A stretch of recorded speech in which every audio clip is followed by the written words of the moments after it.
Fake Christian group in Brazil attacks homeschooling, and they use donations from clueless American evangelicals to do it. Leave it to progressives masquerading as Christians to make donating to televangelists look like a good investment. I'm Dr. Duke, she's Katie, and this is the Dr. Duke Show.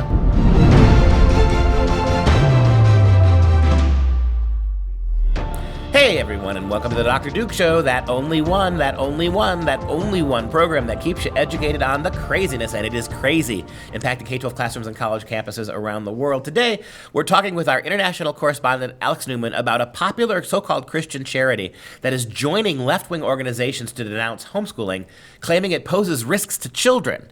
But first, we turn it over to Katie for the Republic and its health. This week on Healthy Republic, our republic is simply not healthy, but that's why we must use reason and, dare I say, common sense. With all the rioting and looting, let's take a look at the positive, the absurd, and the downright silly. Because if we don't laugh, we'll simply cry. For all of you who know a little bit of history, you may know that once upon a time, a man named Benjamin Franklin told a woman that the founders created a republic, if they can keep it. This year, 2020, is proving that we are not seeing 2020. When we look back at it, we're all going to be just shaking our heads, which is smarter than shaking a Molotov cocktail and hurling it soy boy-like into a small business's window or at a cop car. This woman is a New York City lawyer and apparently is vying to be the next spokesperson for Bud Light. Now, I'm not a beer drinker, so I'll stay out of the good versus bad beer. You can debate that in the comments section. The issue at hand involving the riots and protests across the country is a serious issue. You've seen it. We've all seen it. I could go on for hours of examples of horror and sadness, but I'm going to press the release valve on the pressure cooker and point out the absurdity because there is plenty of it. And we need to look at the entire picture. And we begin with some positive. We can all rejoice that the coronavirus must be done, gone, over, and out, because social distancing isn't a thing anymore, as you can clearly see by these examples. So there's that. And Alyssa Milano has to be relieved because now her crocheted mask could actually be put to good use. Lord knows a crocheted mask was not protecting her from getting the Rona, as much as she may want it to. #BelieveAllMasks. And since we're talking about the celebrities lacking brain cells because they've been replaced with talking points from the leftist narrative, actors are showing their bona fides to the cause by announcing they are donating to bail out the rioters from jail. Chrissy Teigen, Justin Timberlake, Patton Oswalt, Seth Rogen, Janelle Monáe, and Steve Carell, to name just a handful, are virtue signaling with their pocketbooks. I get why Steve Carell is doing it. He knows firsthand the struggles of being in jail. The worst thing about prison was the Dementors. They were flying all over the place, and they were scary, and then they come down and they suck the soul out of your body, and it hurt. Dementors like in Harry Potter? No, not Harry Potter. Yes, Harry Potter. Now, before we go further, I'm going to make it very easy for people to remember a very important distinction. Listen closely. Protesting is peaceful. Rioting is reckless. Looting is lawless. The more you know. Protesting is part of our First Amendment rights, the one that says you can assemble, and people have every right to do that, as they should for worship and for speech. But the absurdity of looting and rioting that has been happening is not right. Rioting is not a right, and it's not in the name of George Floyd. Just listen to George's brother. He was about peace, he was about unity, but the things that's transpiring now, they may call it unity, but it's destructive unity. It's not what he was about. That's not what my brother was about. You know, he would motivate you to channel. If you're angry, it's okay to be angry, but channel your anger to do something positive or make a change another way. In other words, don't target a target. You are not fighting injustice by stealing a 4K TV or some pots and pans from aisle 36. Also, why oh why are you stealing a cheesecake from Cheesecake Factory? Do you know how many calories are in that? At least this guy was honest as to why the looting is happening and what led to his arrest. Man, period, point blank, just like all my real ones trying to get some money. Explanation, that's it. Trying to get some dough, that's it. Just out here for the money? Yeah, pretty much. Anything to do with the protests or what happened in Minnesota? I mean, a little bit to do with that too, you feel me? But not really. I'm out here for the dub. Was it worth it? Obviously not. I'm out here hemmed up. Yeah, y'all see it. Man, if y'all gonna get some money, do it right. Don't do it the dumb way. Do it the smart way. Just a hop, skip, and a loot away, there is more chaos on Rodeo Drive. I thought this one didn't need to be said, but I guess I need to remind people that cannibalism is frowned upon. Eat the rich! Eat the rich! Eat the rich! Eat the rich! Eat the rich! Eat the rich! Eat the rich! Eat the rich! Eat the Attempting to eat the rich on Rodeo Drive would be... Big mistake. Big. Huge. I have to go shopping now. And to clarify, shopping is not the same as breaking windows and looting the store, like this. Looting now underway in Beverly Hills. Mayhem in Beverly Hills as looters storm the luxury clothing store Alexander McQueen and make off with thousands of dollars worth of goods. In upscale Santa Monica, devastating destruction as looters attack business after business. Hey guys, you see this? Finally, what the bleep show is this? Hey, it's real! I stole it from the police! Wow, he stole a horse. Now, the internet said that supposedly this man may actually own that horse. Either way, is he fighting the power? Yay or nay? This insanity is happening all over the country, and you've seen it over and over. There are those calling for the riots to stop, and one of the most powerful messages is from Atlanta rapper and activist Killer Mike, who condemned the heinous actions. That it is your duty not to burn your own house down for anger with an enemy. It is your duty to fortify your own house so that you may be a house of refuge in times of organization. And now is the time to plot, plan, strategize, organize. So my question for us on the other side of this camera is, after it burns, will we be left with charred, or will we rise like a phoenix out of the ashes that Atlanta has always done? I've watched the entire video, and it's worth a listen. The truth is, 99.9% of us agree that what happened to George Floyd was abhorrent, and the cop should be in jail. And he is. A lawful country will carry on lawfully, but the state of our country is seriously ill. If we are to remain a republic and a country living peacefully beside one another, we need to remember that we are united, not divided. We have differences, and that's a good thing as long as we continue to live by the golden rule. Continue to treat each other, all lives, like you want to be treated. It's that simple. And don't loot.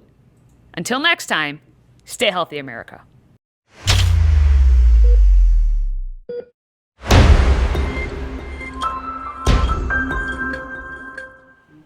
We're joined now by our international correspondent, Alex Newman, to talk about some of the latest education news. Alex, we've got an organization called Christian World Vision. It's supposedly founded by evangelicals. They're operating out of Brazil, which, as we know, is a Christian country. And they have taken the really odd and alarming stance that homeschooling should be prohibited, that they see homeschooling, this so-called evangelical Christian group, they see that as some kind of a threat to children and to the state itself. Talk about who Christian World Vision is.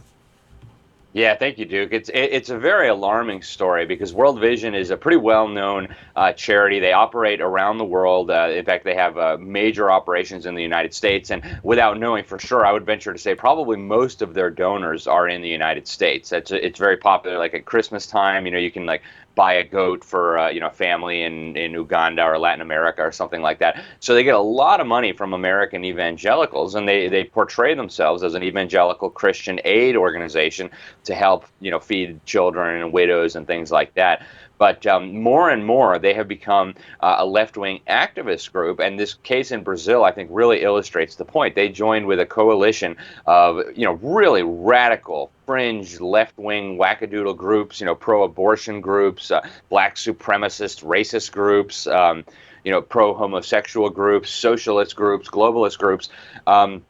to attack homeschooling. They signed a letter, a manifesto, saying that homeschooling was dangerous for children, that it was unconstitutional, and that Brazilian authorities should continue to regulate it. And frankly, I think if their donors in the United States knew about that, they would be absolutely appalled. Is there a central group of donors in the Americas that we could reach out to with this story? I mean, or are they getting money in drips and drabs from all sorts of organizations? It'd be interesting to know who their primary funders are in this country, and really pose the question to them: do you know this is happening, and how do you feel about it?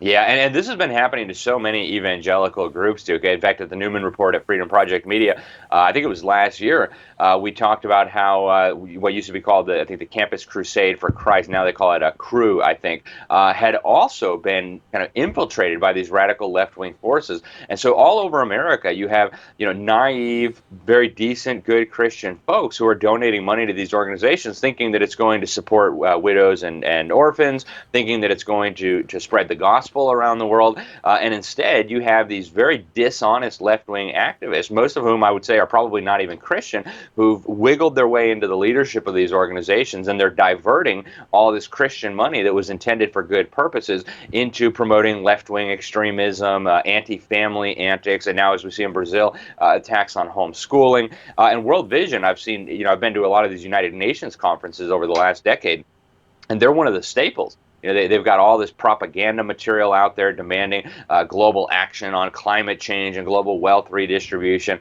So, I think it's going to be really important for Americans and especially American Christian donors to these organizations to get a fuller understanding of what's going on. And going forward, I think Christians in America now need to quit being naive, and they need to do a much better job vetting organizations before they send money, because they go and it's got a nice Christian webpage, and then behind the scenes, all this money is actually being used to advance the cause of anti-Christian forces. It's very sad. Yeah, and you'd think the title, Christian World Vision, would be a bit of a tip-off, right? I mean, when Christians start taking a world vision, when it's almost impossible not to see that as a move towards globalism. And you've said that, many of these seemingly Christian organizations are really about globalism. Can you be a little bit more specific in the minute we have left, though? Are there ways outside of education and their attack on homeschool that Christian World Vision is participating in left-wing causes? Do you have other examples of that? Yeah, so going to these United Nations conferences, really, they have been putting out all kinds of propaganda. It's very unusual to see, American evangelical groups participating in these bizarre UN conferences. And having gone to these conferences, it's very, very clear that they are anti-Christian to the core. I went to one in Madrid in December, and probably the main topic that was talked about more than anything else was limiting the population of human beings. Now, an evangelical Christian organization would say, well, God said be fruitful and multiply. God said children are a blessing. What are we going to have to do with this, right? Be not yoked with unbelievers. And yet World Vision has been, 100% behind this UN Sustainable Development Agenda, this climate agenda. And that's where I really started getting suspicious about them. Then this homeschooling thing dropped, and that was just, a strike three, I would say. Yeah, the infiltration of Christianity rather than the conquering of it is what they're planning for. And when we come back after this short break, Alex, I want to talk a little bit more specifically about their attack on education and talk more about the topic generally.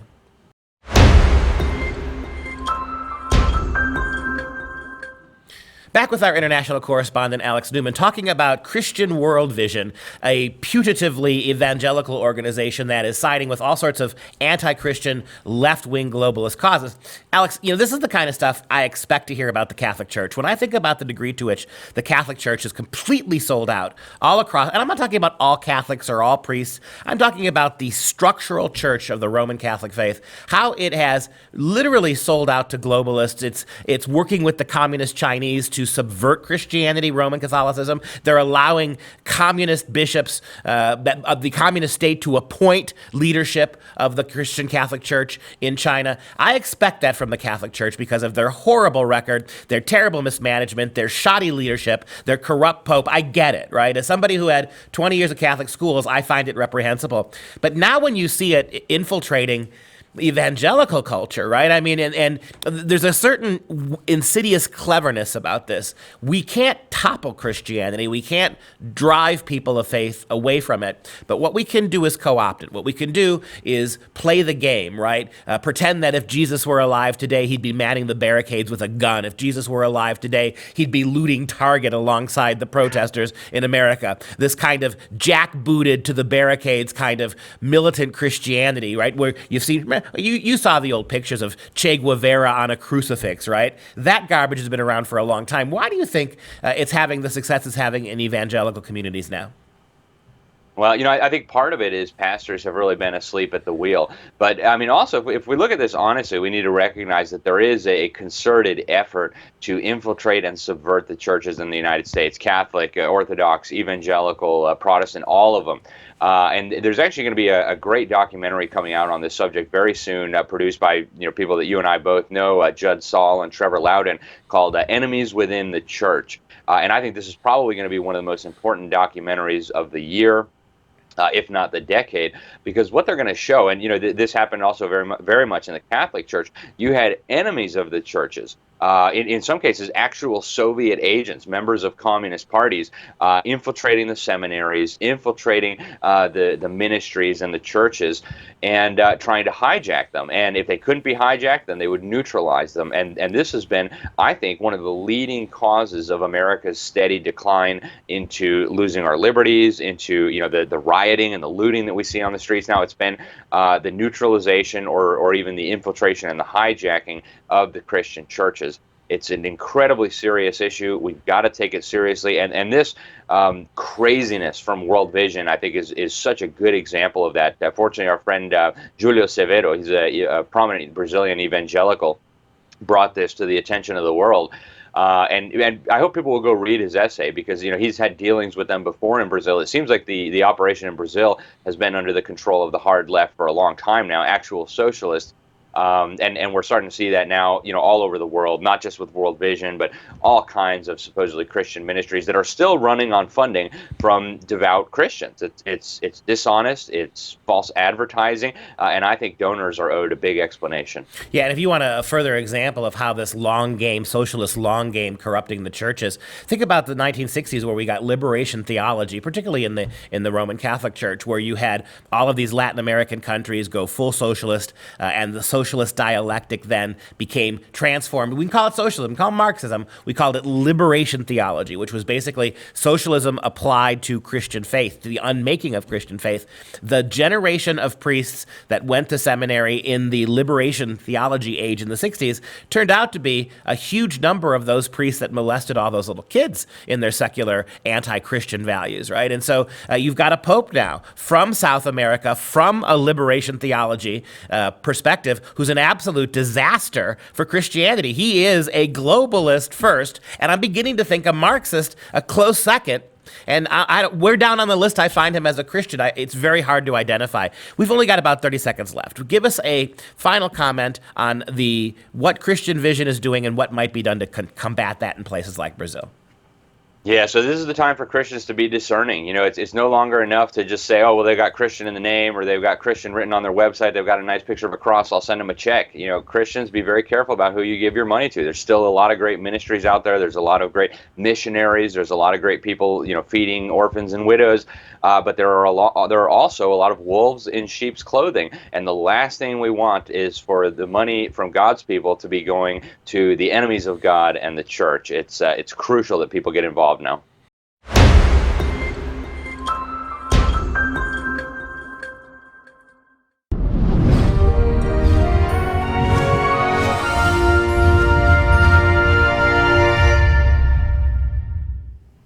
It's that precious time for some real education. Thomas Heatherwick's The Rolling Bridge can be found at the intersection of utility and art. This particular rolling bridge is a type of curling movable bridge completed in 2004 as part of the Grand Union Canal office and retail development project at Paddington Basin in London. The bridge consists of 8 triangular sections hinged at the walkway level and connected above by 2-part links that can be collapsed towards the deck by hydraulic cylinders mounted vertically between the sections. When extended, it resembles a conventional steel and timber footbridge and is 12 meters long. The bridge won the British Structural Steel Design Award.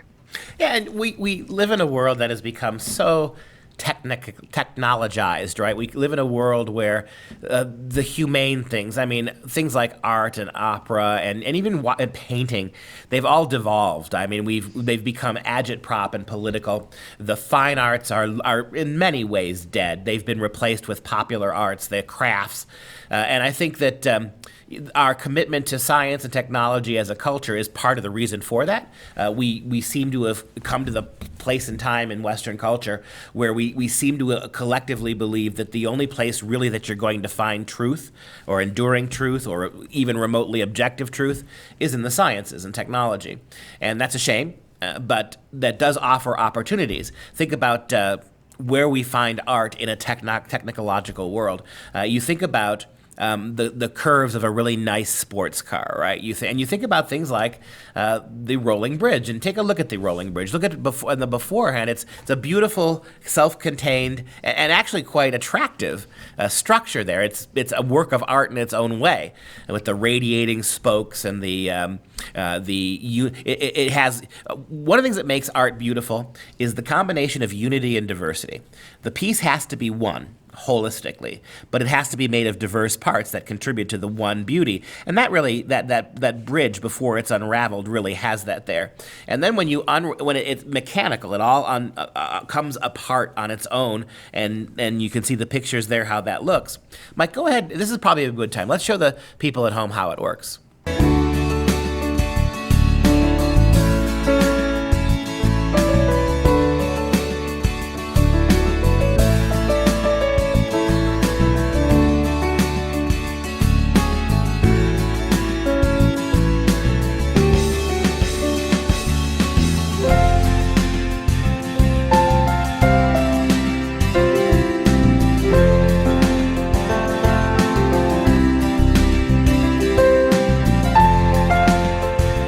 Combines sculpture and design and draftsmanship, and it has a certain artistic finish to a patina that all of those things you begin to see. And I think in the future, we'll probably see more and more things like this, more functionality that is reaching for also an artistic statement. And it's good in a world that has become an arid cultural desert in many ways, in terms of for the everyday people being exposed to what real art is and the power of art, using technology and trying to soften it a little bit and make it more not just functional but also interesting and artistic and cultural is probably a good thing.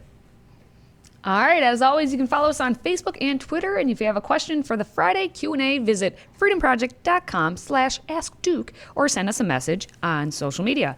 As a reminder, Freedom Project Academy's live online school is currently enrolling new students for the upcoming school year. Request your free packet today. Spots are filling up. Request the packet at freedomforschool.com. That's freedom, F-O-R, school.com. And now, we're going to wrap things up with our fun fact for the family. The original cheesecake for the Cheesecake Factory was found actually by Evelyn Overton in a Detroit newspaper. And today's cheesecakes are shipped into the 190 Cheesecake Factory locations from California or from North Carolina. And so when we saw the looters looting the Cheesecake Factory, right, and we ask ourselves, how does cheesecake further social justice? How does that happen? How does cheesecake? Maybe we should ask Sheldon Cooper, because that was his favorite restaurant. In any event, that's going to do it for us this week. For Freedom Project, I'm Dr. Duke, and she's Katie. And until next time, if you're going to loot kids, loot something valuable.